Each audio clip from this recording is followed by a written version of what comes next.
नवाबशाह शहर में सुई गैस जूं 40 साल खां पुराणियूं लाइनूं तब्दील करण, सुई गैस इंतजामिया तरफ़ां ॻाटे जोगा बिल मोकिलण ऐं ॿियनि ज़ियादतनि ख़िलाफ़ पीपी अॻवान दोस्त अली रिंद जी अॻवानीअ में नवाबशाह जे शहरनि ॿीहर नवाबशाह प्रेस क्लब साम्हूं सुई गैस इंतजामिया जे आफ़ीसरनि ख़िलाफ़ बुख हड़ताल शुरू करे ॾिनी आहे। उन सिलसिले में बुख हड़ताल ते वेठल पीपी अॻवाननि ऐं शहरनि सिंध टीवी न्यूज़ सां पंहिंजा वीचार कुझु हिन रीति वंडिया आहिनि। नवाबशाह शहर के बचाइण जे ख़ातिर अज़ीर रहमान अबड़ो ऐं मुश्ताक खे बदिली कयो वञे ऐं असांखे गैस पूरो ॾिनो वञे। बानी ॿ बि नथियूं पचनि, इन लाइ असांजी गुज़ारिश आहे त असांजा जाइज़ मुतालबा मंज़ूर कया वञनि। नवाबशाह में तक़रीबन पुराणियूं लाइनूं डैमेज थी वियूं आहिनि ऐं केॾी महिल बि को हादसो थी वेंदो हलियो।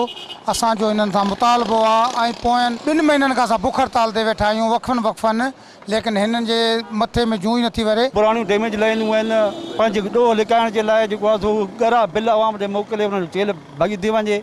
असां चयो त ॻरा बिल वापसि कयो, पुराणियूं लाइनूं तब्दील कयो। मसइला इहे आहिनि, जेकॾहिं चुल्हा ॿारियो त चुल्हो ॿरण जे लाइ तयारु कोन्हे।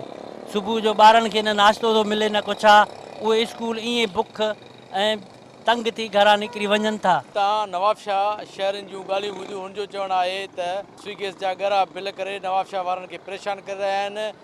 100 साल पुराणियूं लाइनूं आहिनि, उहे तब्दील नथियूं कयूं। असां बार बार एहतिजाज कयो आहे पर आफ़ीसरनि जे कन ते जुई नथी जुड़े।